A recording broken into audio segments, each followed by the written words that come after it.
Hello and welcome to this Bright Talk about how to help managers improve their employee engagement scores. Maybe you're a manager and your company conducted an employee engagement survey and low scores came back from your team. And that's not the first warning sign you've noticed. Maybe you've seen that morale seems low and you have a lower rate of retention than some of your peers do. Or maybe you're an HR business partner and you've been tasked with helping a manager who's in that situation. Or perhaps you're an executive or a senior manager with concerns about the overall levels of engagement across the organization. If any of these descriptions fits, you're in the right place. We'll be talking about why engagement matters and what specifically you can do to turn these scores around. I'm Deb Calvert, and I'd be honored if you'd connect with me on LinkedIn or Twitter or Google+.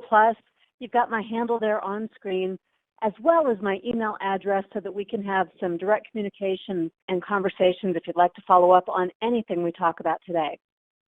My company is People First Productivity Solutions. We build organizational strength by putting people first. I work as an executive coach, meeting facilitator, trainer, coach, consultant to help people improve their connections and to help organizations improve their people practices. Workplace culture and values are important components of a people-first environment where employees are highly engaged. I've been a corporate HR director, and I've worked with many executives and HR professionals since opening my company in 2006. My Bright Talk today is based on my observations over the past decade and on recent research that suggests we need to shine the light on this topic because employee engagement matters greatly to the health of any organization. For those of you who are new to Bright Talk, let me point out a couple of important features for you. First, please be sure to notice the link called Attachments. I have included several bonus resources for you there. And for those of you who are regulars on this channel, I think there's a couple of new things for you as well. I try to put something new every time we get together. But let's just do a test run. The very first attachment, it's a DIY tool for managers.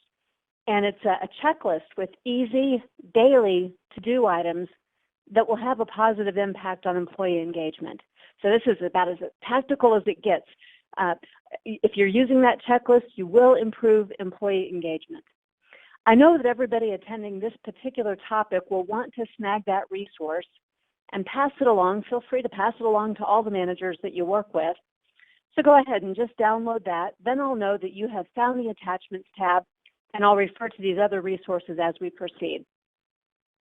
Second thing you might like to know, you can subscribe to this channel and get more content each month from me if you'd like to.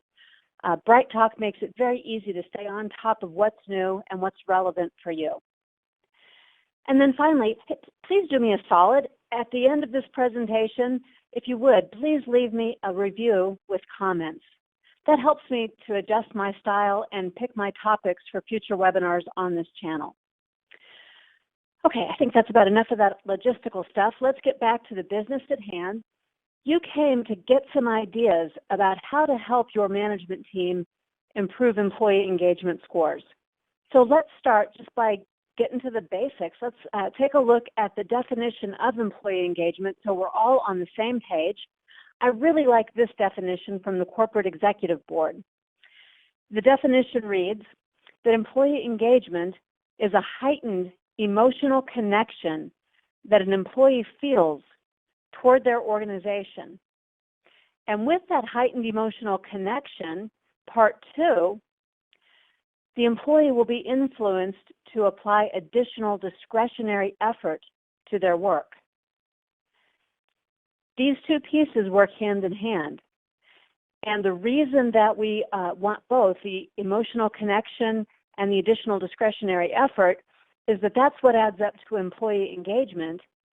And employee engagement, as you might already suspect, it matters. The reason it matters is that no matter what it is you're trying to accomplish in business, no matter what the strategy is, Employee engagement, when it's heightened, when people do have a strong emotional connection, and when they do apply additional discretionary effort, your chances of success dramatically improve. Now, that's just a top-line look at engagement. Let's break it down even further so we can see why this works.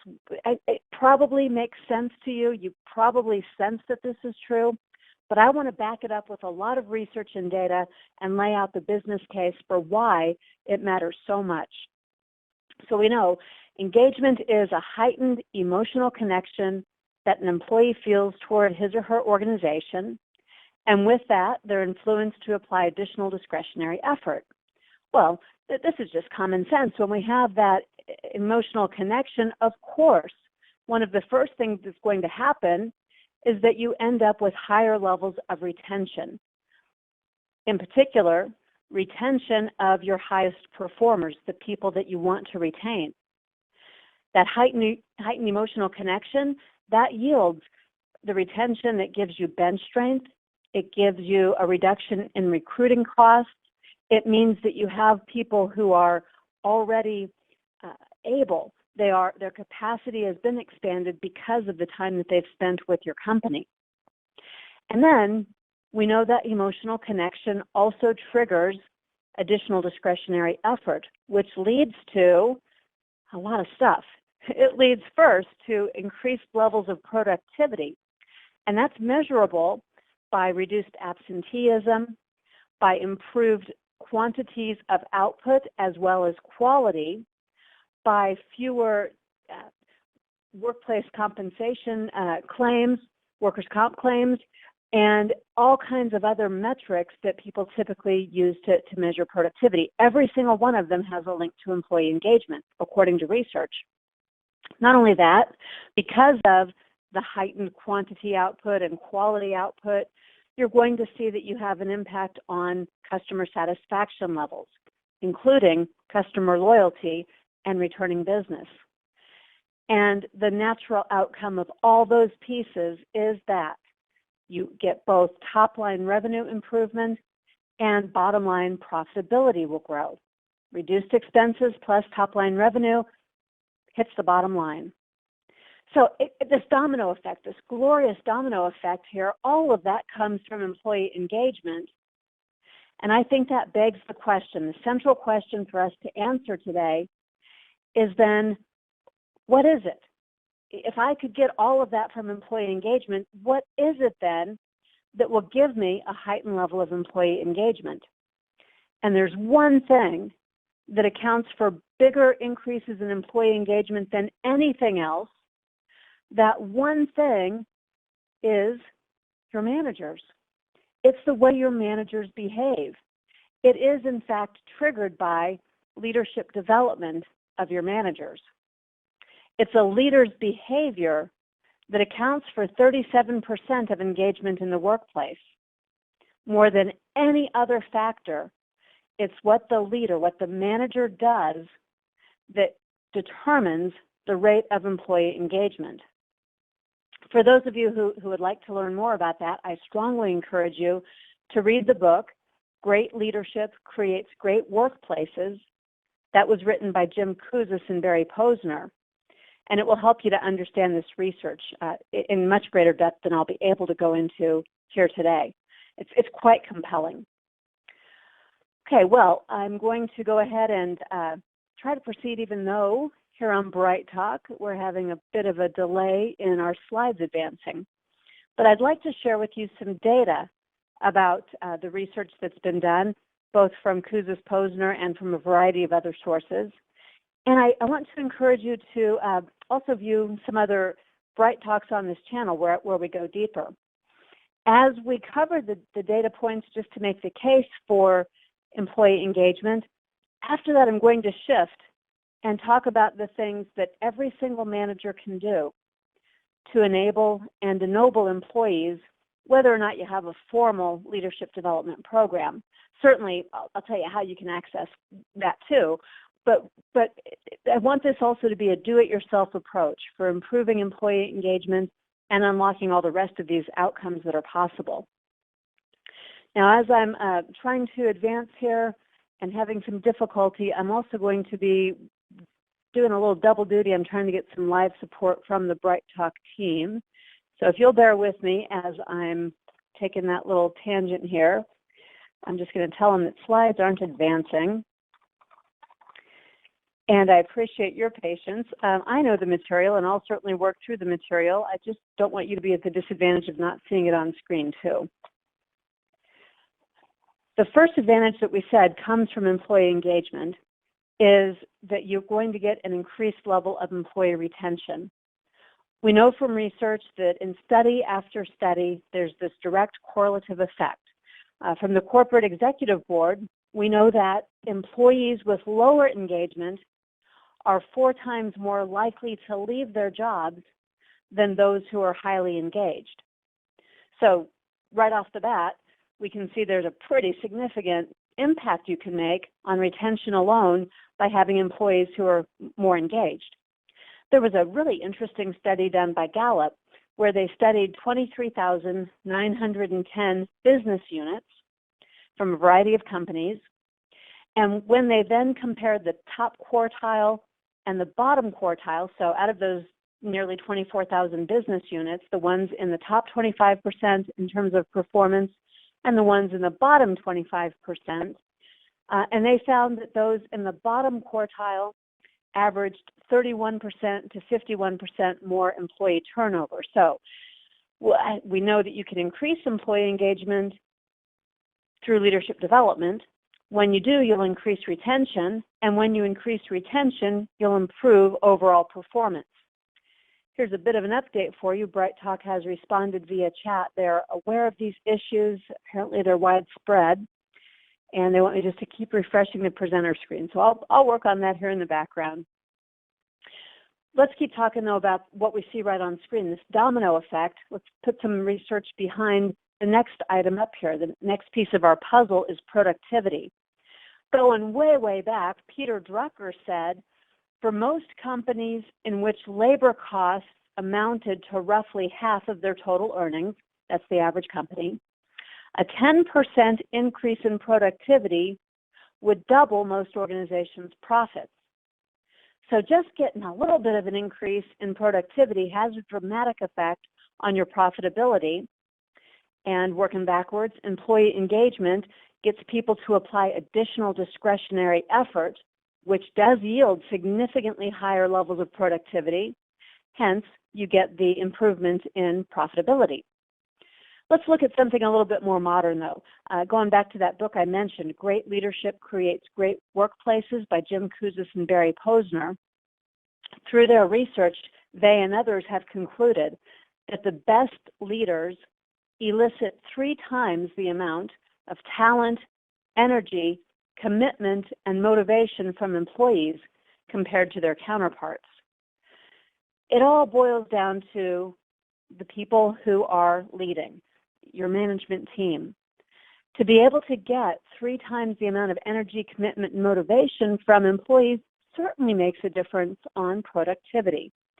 And that's what we're aiming for, because when you have increased productivity, you'll remember I said that means increases in the quantity of output and the quality of output. And when that comes to customer satisfaction and the impact, here's from a Gallup study, organizations with above average levels of employee engagement reaped 50% higher customer loyalty levels. So the case becomes pretty clear pretty quickly. I've promised you that that all has something to do with revenue and with profitability, so I'll give you some of those facts here. Thanks for being such good listeners, since you can't see some of this on screen. I'll tell you what, if you'll put your email into the question box, I will be sure to email these slides to you so that you've got them for later reference. Employee engagement, according to Hewitt Associates, employee engagement scores were 21% higher in double-digit versus single-digit growth companies. There's that correlation again. And back to that Gallup study, which was a meta-analysis, that study of 23,910 business units, they were able to note that in that top quartile, the ones with the very best engagement scores, those business units had 12% higher profitability. The case is solid. There's actually no disputing it. I'm only giving you some high-level research. There are reams and reams of this, and I bet you already knew that coming in. So let's get to the place where we're talking about what this translates to in terms of actions that people can take. We know that leadership development is the #1 factor in boosting engagement. We know that the impact can be significant. The gold standard to show just how significant this could be comes from one program. It's evidence-based, and it gives you the 5 practices of exemplary leaders. That exemplary leadership comes from the Leadership Challenge. And as a certified master of the Leadership Challenge, I can vouch for the transformation power of that program. It's so much more than a workshop. It's accompanied by a 360-degree assessment tool known as the Leadership Practices Inventory, or LPI. And individuals who have experienced that program and that LPI and some coaching around it, it serves to them as a wake-up call. And it is something that truly makes a difference. Leaders, when they take actions, these 30 behaviors that come from the Leadership Challenge, they become leaders who others choose to willingly follow. They become leaders who emotionally engage others and enjoy the benefits of this glorious domino effect that's still up on screen for you. There's an attachment, by the way. I put an attachment in. It's just a link to the website for the Leadership Challenge in case you want to go in and get lots of research and data or to learn more about that program. But then get back in touch with me because I'd love to work with you as your facilitator to bring that in. Warren Bennis, one of the way back founders of Understanding Leadership, he said, to know yourself as a leader is to know yourself. And I think he's right. It's why I believe this program is so powerful in liberating the leader inside people and turning run-of-the-mill managers into inspiring leaders. And it's also why I think this program is so effective, because it does. It turns companies with average returns into employers of choice and into top financial performers. The key to understanding leadership development and how it unlocks employee engagement that gives you this domino effect comes back to that one word. It's the word we might rather ignore, which was emotional. It's an emotional commitment. Emotional commitment is what drives effort, not just other kinds of commitment. It's emotional commitment that's 4 times as valuable as rational commitment in producing discretionary effort. The Corporate Executive Board says that the search for high-performing workforce is synonymous with the search for emotional commitment. So when I'm talking about how to help your organization, help the managers in your organization build engagement, we can't help but talk about the impact they have on commitment. The manager has tremendous impact on employees' levels of commitment to the team, to the organization, and to the job. So what the manager does significantly boosts the commitment of employees to the team, the organization, and the job, not to mention to that individual manager. And that's something that we can interface with research from Buckingham and Kaufman in First Break All the Rules. You'll probably recognize, right, the #1 reason that people leave their jobs is that they don't like, don't get along with, or don't feel acknowledged by and valued by their manager. So what we're aiming for here, it all sounds soft and squishy, and it is. This is about the soft skills. These behaviors that boost commitment, improve retention, and give you this domino effect, that the building blocks that we're talking about are all about the soft skills that your managers might need to be developing if they are to engage employees. I'm going to point out that many, in fact most, managers who struggle with employee engagement don't understand what's missing. It's often a blind spot for them. I put in for you a tool. It's a career roadblock quiz. And this is often really eye-opening for a manager or for anyone to take, because the career roadblock, what's keeping them from employee engagement, is also going to naturally keep them from next-level jobs. It's going to become something that if they don't understand it, don't get a handle on it, and don't get support to correct for it, is going to leave them right where they are, or perhaps on their way out the door someday. So I think it's a gift for people to be able to have someone help them see that roadblock, whatever it might be. Plus, it's a quiz. It's kind of fun the way that it's all put together. And not only does it return the results, but it returns a 4-page report that can help people to work on their own specific issues. So be sure and get that attachment and pass that one around too.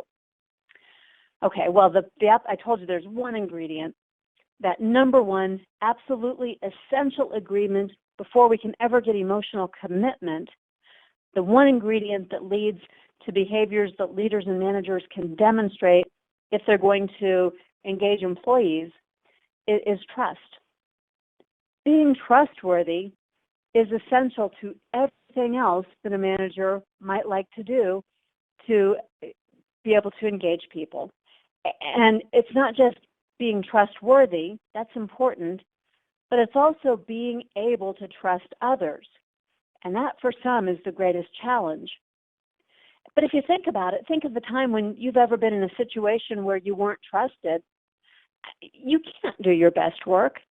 You weren't able to be emotionally committed. You probably erected barriers as soon as you sensed that someone was not trusting you. Mark Pfeffer says in his work, What Makes a Great Employer, he says that great places to work have high levels of trust and engagement. He goes on, trust goes both ways.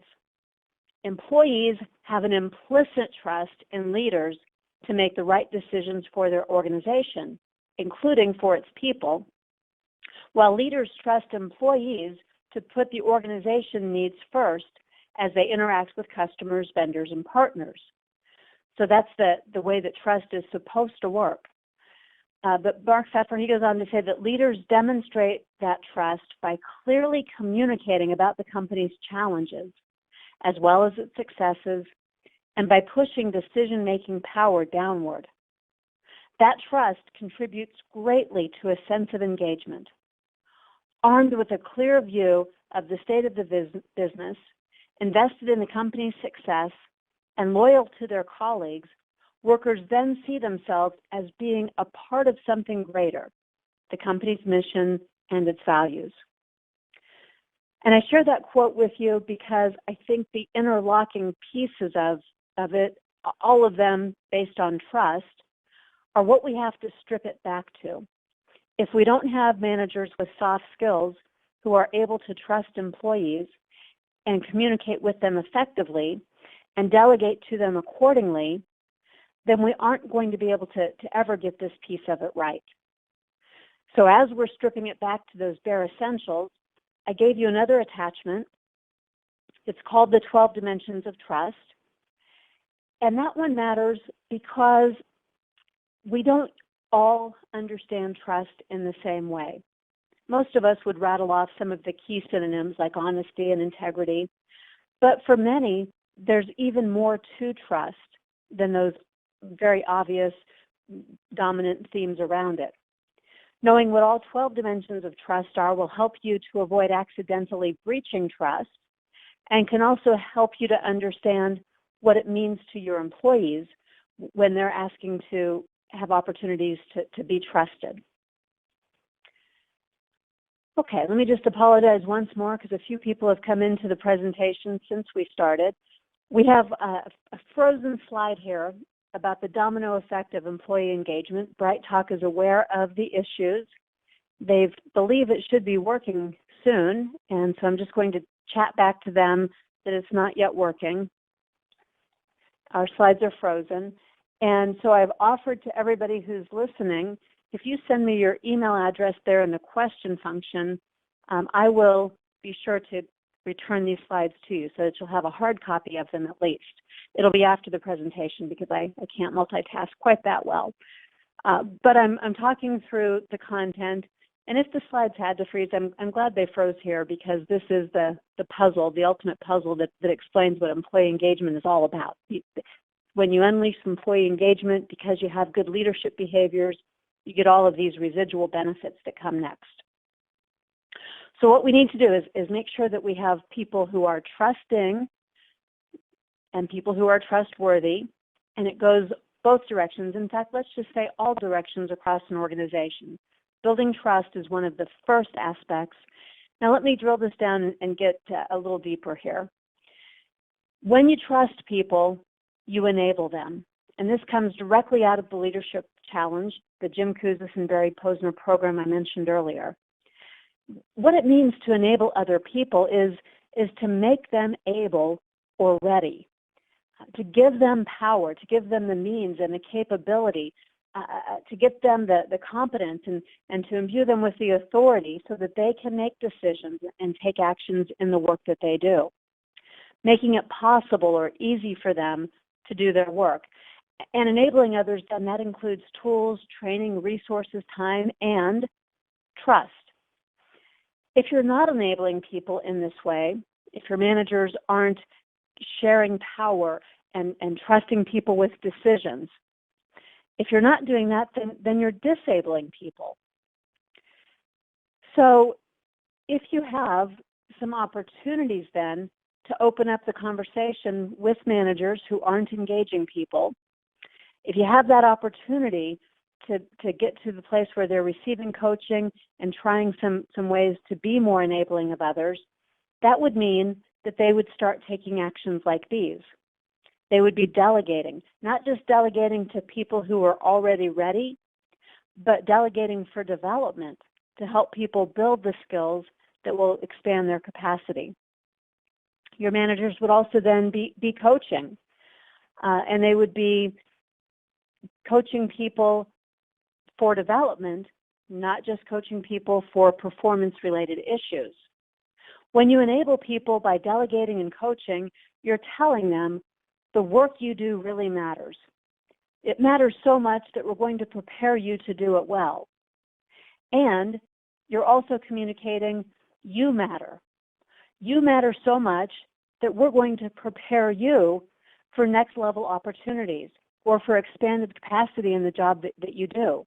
We're going to prepare you so that you have opportunities to be successful and to feel a sense of belonging and affiliation with this organization. So these are the gaps that I see most often, but there are more behind them. Sometimes it's a lack of skills training, including soft skills. And if that's true for your managers, there's a training program. I gave you an attachment to it here. It's called Workplace Conversations, and we make that available for supervisors in both English language and Spanish language. Enabling others means inclusive decision-making. It means team development so that everybody on the team understands and trusts other members of the team as well. And it means that managers are having one-to-one meetings, taking the time to personally get acquainted with and work with the people on their team. When you receive these slides from me, and I apologize that we're not able to show them live, you'll see some details about every one of these. But given that you're not going to be able to see these slides, I'm going to instead refer you to a webinar that I've done previously on this channel. It has some of the same slides. It gets to the heart of some of these same issues. That webinar, when you search on this channel, the Deb Calvert channel, it is about 18 months ago, I believe, that I did that webinar. And it also has the words employee engagement in the title. Use that and use the attachments. There's a couple of infographics about engagement and about delegating for development. We've got other webinars here that are about coaching, about employee enablement and ennoblement. And since we can't seem to get this one going, I've heard from Bright Talk's tech team again. They are going to migrate you over to a new webinar so that apparently we can come back and try this again at some point in the future. I think that's going to be our best bet.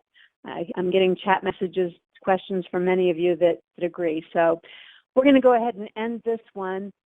Take the attachments, take the opportunity to go to some other webinars here, and then look for a migration of registration that will announce to you when the replacement webinar is coming. I think that'll be our best bet. Thank you very much for giving it a good solid try, though, with me here today. I appreciate that very much.